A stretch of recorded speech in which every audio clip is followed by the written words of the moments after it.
Hello friends, good morning.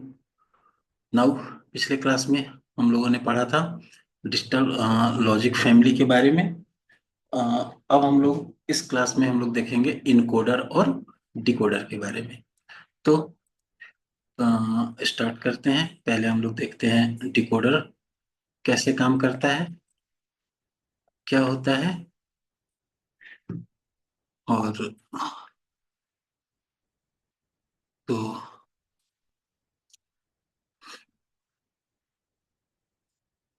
Let's हम लोग शुरू करते हैं डिकोडर। नाउ डिकोडर क्या है? डिकोडर बेसिकली एक तरह का कॉम्बिनेशनल सर्किट होता है, सीक्वेंशियल सर्किट नहीं है। कॉम्बिनेशनल सर्किट है, मतलब जैसा इनपुट मिलेगा उसके हिसाब से आउटपुट देगा। That changes the binary information into 2 to the power n output line is known as decoder. Means अगर इसको n इनपुट मिलते हैं तो ये 2 to the power n output line देता है। नाउ सिंपली अगर एक डिकोडर में हम टू डिकोडर में अगर हम n इनपुट दिए तो वो हमको 2 to the power n bit का आउटपुट देता है। ठीक है। Now the binary information is passed in form of n input line. अगर n इनपुट लाइन देते हैं तो output line will be two to n नहीं, 2 to the power n bit का कोड आपको देगा आउटपुट में। In simple words, the decoder performs the reverse operation of encoder. ये इनकोडर का रिवर्स ऑपरेशन परफॉर्म करता है। Eight A time only one input line is activated for simplicity. इसमें एक बार में एक ही लाइन एक्टिवेट होता है इसको सिंपल बनाने के लिए।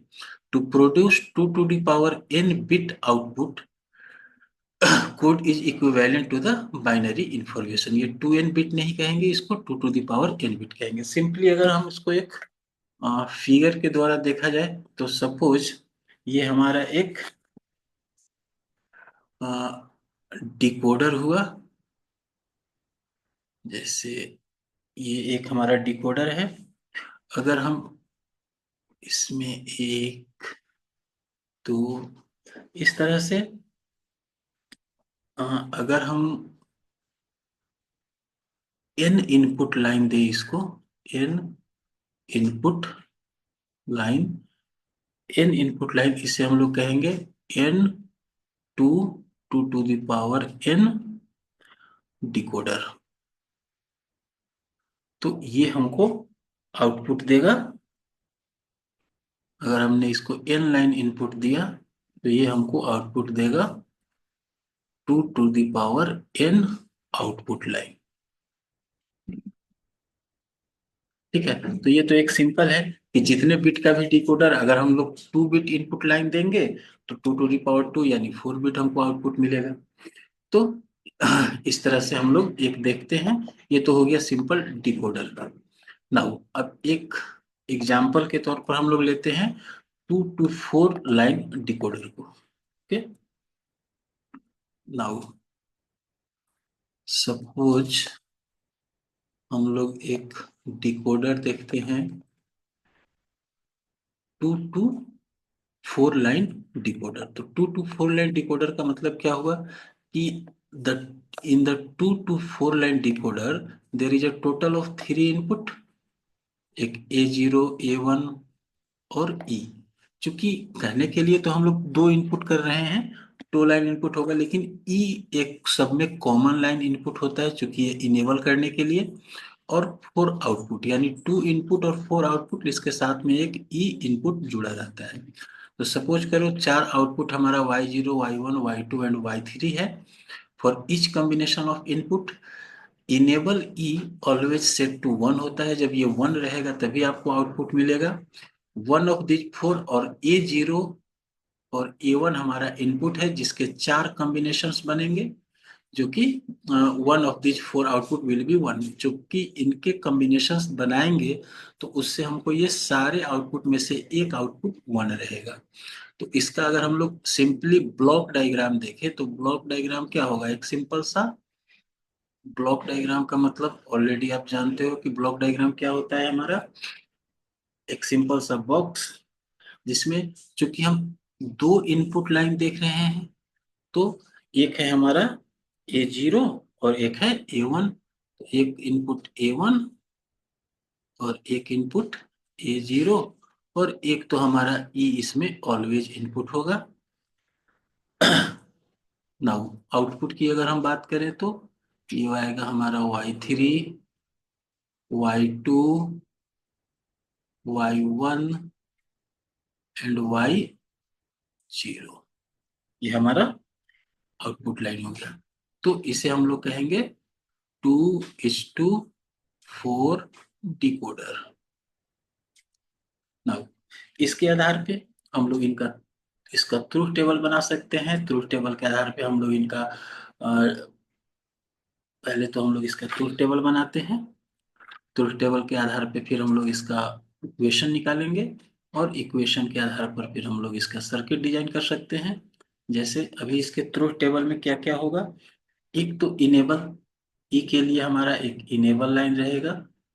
ई हमारा इनपुट कितना होगा, 2 इनपुट होगा और 4 हमारे आउटपुट होंगे। ठीक है, ये तो हो गया एक इनेबल लाइन। इनपुट लाइन के अंदर हमारा 2 इनपुट होगा। एक हो गया हमारा A1 और एक A0। सिमिलरली आउटपुट हमको मिलेगा एक Y3, एक Y2, Y1 और Y0। इस तरह से हमको 4 आउटपुट मिलेगा। नाउ इनेबल लाइन अगर हम इनेबल नहीं करते हैं, अगर इनेबल 0 होगा मतलब ये इनेबल नहीं है यानी डिजेबल है। तो डिजेबल के केस में आप कुछ भी इनपुट दो कोई फर्क नहीं पड़ता है, इनपुट होगा ही नहीं। तो इसके आउटपुट सारे 0 रहेंगे। नाउ अब कंडीशन बनता है हमारा, अगर हम इसे इनेबल करते हैं तो ही इनपुट लाइन मिलेगा। तो या तो दोनों 0 हो सकता है, या एक 0 एक 1 हो सकता है, या एक 1 एक 0 हो सकता है, या दोनों ही 1 हो सकता है। तो इस केस में अगर हमारा 0 0 होता है तो Y0 हमको 1 देगा, बाकी के सारे 0 रहेंगे। अगर हमारा 0 और 1 का कॉन्सेप्ट आएगा तो Y1 1 होगा और ये सब 0 रहेंगे। यहाँ इस केस में हमारा Y2 1 रहेगा, बाकी सब 0 रहेंगे। और इस केस में हमारा Y3 1 रहेगा और बाकी सारे 0 रहेंगे। तो ये हमारा एक सिंपल इसका ट्रुथ टेबल बन गया। अब इस ट्रुथ टेबल के हिसाब से अगर हम इसका सर्किट डायग्राम बनाने के लिए अगर इक्वेशन बनाएं तो सबसे पहले Y3 का इक्वेशन लेते हैं। तो Y3 के इक्वेशन में देखो 1 जहाँ पे आया है उस जगह सारे 1 है, यानी E भी है, डॉट A1 और डॉट A0। सिंपली इसी तरह से अगर हम Y2 को देखें तो Y2 के केस में E भी है, A1 भी है, लेकिन A0 का पे चूंकि 0 है इसलिए A0 पे नॉट लगेगा। सिमिलरली अगर हम Y1 को देखें तो यहाँ E तो सब में इनेबल रहेगा और Y1 के केस में हमारा A1 पे नॉट लगेगा और A0 विदाउट कंप्लीमेंट रहेगा। Y0 की जगह पे E और हमारा A1 का भी कंप्लीमेंट होगा और A0 का भी कंप्लीमेंट होगा। इसके आधार पे हम लोग आसानी से इसका सर्किट डायग्राम भी बना सकते हैं। इस डायग्राम को हटाते हैं, ये तो हमारा ब्लॉक डायग्राम था। इस ब्लॉक डायग्राम को हटाते हैं, फिर एक सर्किट डायग्राम बनाते हैं इससे। जो भी हमारा इक्वेशन, जब हमको इक्वेशन मिल गया तो इक्वेशन से आसानी से हम सर्किट डायग्राम बना सकते हैं। नाउ सर्किट डायग्राम बनाने के लिए हम क्या करेंगे, सबसे पहले चूंकि ये सारे प्रोडक्ट हैं तो हमें चारों आउटपुट मिल रहे हैं किससे, एंड करने से। तो हम पहले 4 ठो एंड गेट बना लेते हैं। सिंपली ये 4 हमारा एंड गेट हो गया। एंड गेट से जो हमको आउटपुट मिल रहा है ये हमारा y3 का आउटपुट है, ये हमारा y2 का आउटपुट है, ये हमारा y1 का आउटपुट है, और ये हमारा y0 का आउटपुट है। क्योंकि इनेबल सब में 1 जा रहा है, तो एक तो इनेबल हमको सब में पास करना है, इसे हम सब में पास करेंगे। यहाँ यहाँ चूंकि इनेबल तो ऑलवेज 1 ही देगा, सबको 1 देगा ये। नाउ अब यहाँ पे हम लेते हैं दो इनपुट, एक A0 और एक A1।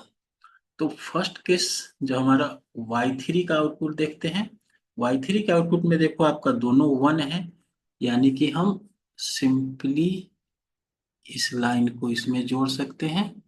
ये हो गया हमारा A0 का लाइन। A0 पहले Y3 में एज अ 1 गया है।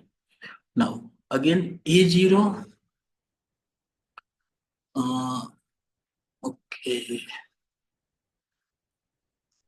और इसमें फिर दूसरा जाएगा A1 भी हमारा 1 करके गया है। नाउ अब नेक्स्ट देखते हैं Y2 में A1 तो 1 गया है, यानी Y2 में A1, A1 हम यहां से ले लेते हैं Y2 के लिए, और Y2 में हमारा A0 नॉट गेट से लग कर जाएगा, तो हम इसमें एक नॉट गेट लगा देंगे, और यहां से एक आउट इसमें लेंगे। ना अब इस तरह से हम लोग Y1 को देखते हैं, इसमें हमारा A1 नोट करके मिलेगा, यानी हमको A1 को एक नोट करना होगा, और A1 अब हमारा नोट होकर ही दोनों में जाएगा। पहले A1 हमारा नोट करके इसमें, और ये A0 हमारा यहाँ पे डायरेक्ट जाएगा।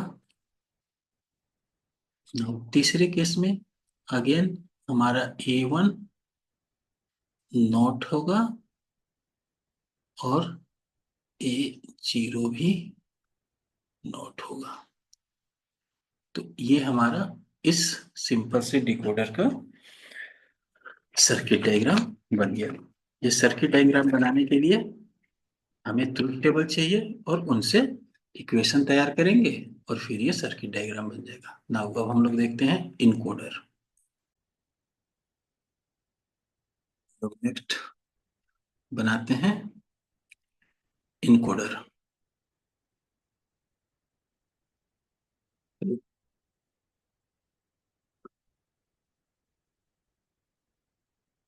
पहले तो देखते हैं कि इनकोडर क्या होता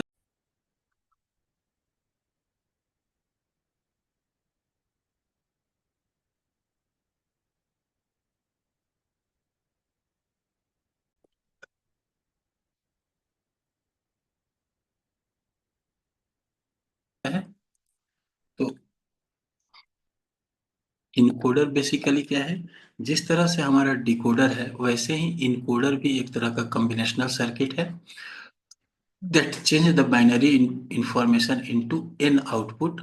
अगर n output line known as encoder, अगर उसको 2 to the power n input line मिलता है, तो यह इनकोडर क्या है, n आउटपुट लाइन देगा। अगर इसे 2 to the power n input line मिलते हैं, तो the output line defines the n-bit code for the binary information. In simple word, the encoder performs the reverse operation of decoder। decoder का उल्टा होता है। जैसे decoder में हमने अगर n इनपुट दिया था तो 2 to the power n output आया था।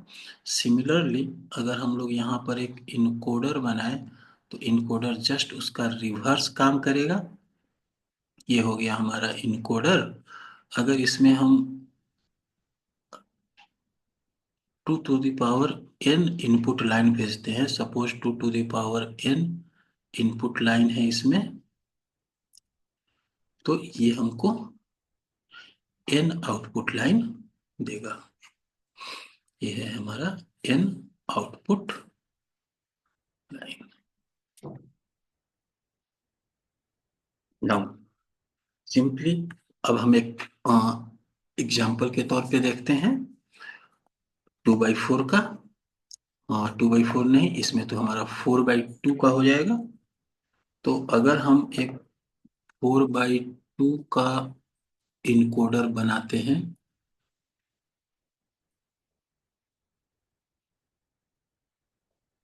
अगर हम एक 4/2 लाइन इनकोडर बनाते हैं, 4 to 2 लाइन इनकोडर, तो इसमें अगर हम लेते हैं तो 4 इनपुट जब हम करेंगे, सपोज 4 इनपुट हमारा Y0, Y1, Y2 और Y3 होगा, तो और 2 आउटपुट हमारा A0 और A1 होगा।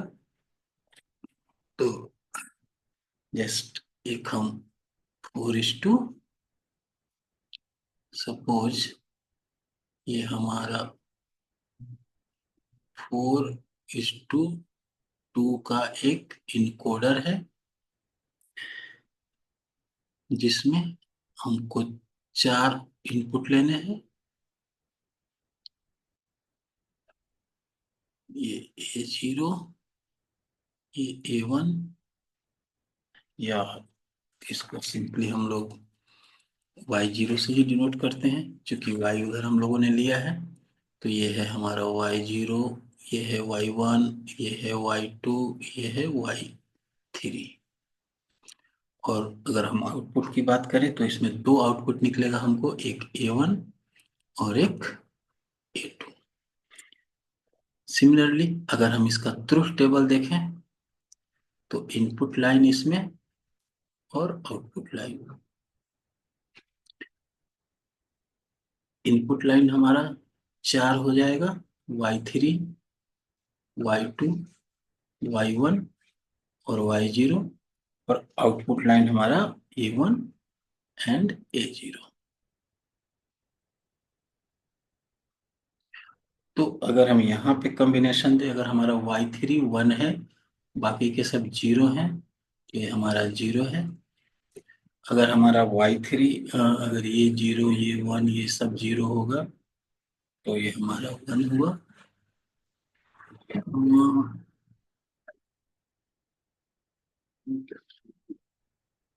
0, 0, 1, 0, तो ये हमारा 1 0, 0, 0, 0, 1, तो ये हमारा 1 1।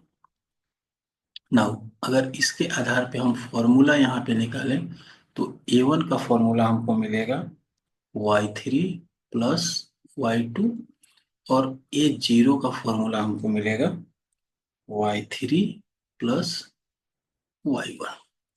इसके हिसाब से अगर हम इसका सर्किट डिजाइन करें, तो सिंपली हम लोग सर्किट यहाँ पे भी डिजाइन कर सकते हैं इसका। ये अगर इसका हम एक्चुअल सर्किट डिजाइन करें तो कुछ ज़्यादा ये नहीं है। ये सपोज Y3 है, और एक हम लोग ले लेते हैं Y2। इन दोनों को हमें OR गेट से जोड़ना है, तो यहाँ पे हमको A1 मिल जाएगा, और फिर यहाँ से हम ले लेते हैं Y3 और एक लेते हैं Y1। तो इन दोनों से हमको A0 मिल जाएगा। तो ये हमारा सर्किट डायग्राम। इसे हम लोग बेसिकली इस तरह के डायग्राम को ब्लॉक डायग्राम कहते हैं, और इस तरह के डायग्राम को सर्किट डायग्राम कहते हैं। आउटपुट दोनों सेम ही है। नाउ आज की क्लास इतना ही। कल हम लोग नेक्स्ट क्लास में मिलेंगे मल्टीप्लेक्सर और डी मल्टीप्लेक्सर के साथ।